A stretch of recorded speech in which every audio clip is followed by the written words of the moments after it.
How to turn on ultra wide mode on Snapchat.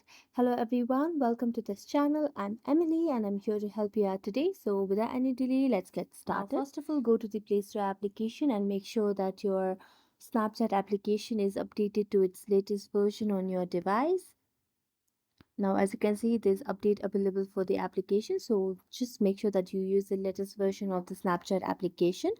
Now, after updating, what you have to do is just go to your Snapchat application and then tap on your profile at the top left corner.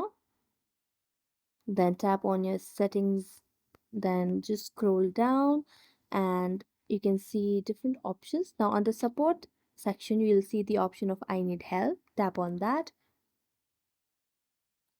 Then after tapping on that, you will see different options available for you in form of shortcuts. Now just tap on the search bar and type,